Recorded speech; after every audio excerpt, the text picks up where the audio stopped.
fellow movie lovers. Welcome to another summer-themed edition of mini movie reviews, Rotten Tomatoes style. First, I saw Hotel Transylvania, which I'm going to certify about 60% fresh. It was a whole lot of fun. I laughed a couple of times out loud, and I'm a tough audience. There were several things that if I was a little kid, I think would have freaked me out. So if I had kids that were underage 8 or so, I wouldn't take them. But other than that, go see it, have fun. It's very silly, very fun. I also saw How It Ends, which has just dropped on Netflix, but I saw it in theaters, so I'm going to give it a... If you have seen Melancholia, or Seeking a Friend for the End of the World, then you already know this movie. It is basically those movies, but with Forest Whitaker instead of Steve Carell. We already know this story. Apparently, Hollywood has no new ideas on how to tell an end-of-the-world story. Then I saw Skyscraper, which could also be called action film starring Dwayne Johnson, because it was so predictable.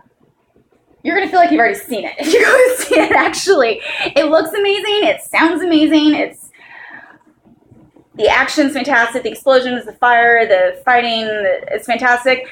So I'm going to give it 50-ish. However, I did see it in 4DX, so it kind of rocked my world. Although I think if it was Teletubbies Live, it still would have rocked my world, because 4DX is amazing.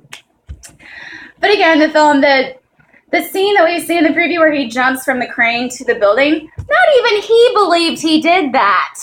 Almost all of the crazy stunts he did, he didn't even believe he did them. How are we supposed to believe him? There's one stunt, he's about to step out of the building. He's got this tether on, he's about to step out, and he goes, "This is stupid."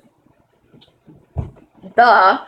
So it's a lot of fun. It's very entertaining, very exciting. If you see it in 4DX, it is going to rock your world. Then I saw Sorry to Bother You, which... I'm having a hard time processing how I feel about this, because the premise, I practice this in my head, and I don't think I can actually verbalize what the premise is, because it offends me that deeply. It is that bad. And I'm sure that it was intended to be a conversation piece, because in addition to that premise, there's a lot of statements made after that about culture and society and stuff. I'm sure it was supposed to get people talking. It is one of the nastiest things I've ever seen. I was nauseated a few times. Oh, I didn't rate it. But a little bit of this, because it was absolutely hilarious. It's very thought-provoking. It was creative-ish. 2/3 in, though, it takes a very dark turn into Pinocchio land, believe it or not. If you remember what happens 2/3 into Pinocchio. That's what happens in this film, 2/3 in. I was kind of, whoa, this is weird.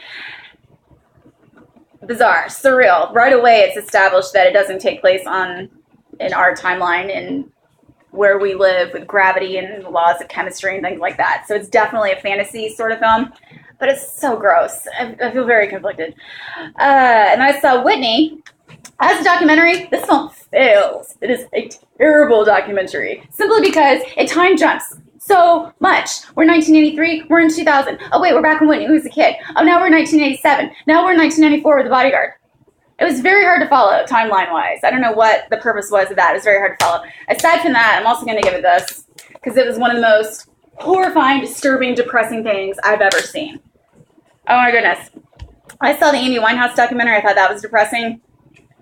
3 of the Amy Winehouse documentary would not be as depressing, dark, and really creepy, disturbing as the Whitney documentary is.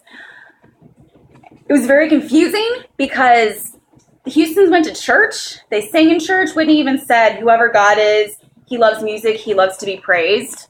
So they'd go to church and they'd sing. And the mother had an affair with the pastor. Whitney was such a promiscuous slut that one of her friends did something to help her that I'm not even comfortable verbalizing publicly. But they would gather together, hold hands, pray, read the Bible, say things like, God has given me this incredible gift.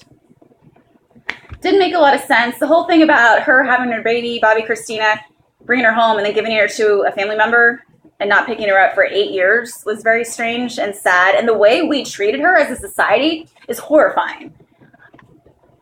I have no words for how we treated her. It blew my mind. What happened with The Simpsons, with Saturday Night Live, with Al Sharpton calling for a boycott of her. Absolutely horrifying. It's one of the most depressing, disturbing things I've ever seen. So I wouldn't recommend it. Sorry to end on a downer. Thank you so much for watching. I hope you have a great weekend. See you next weekend.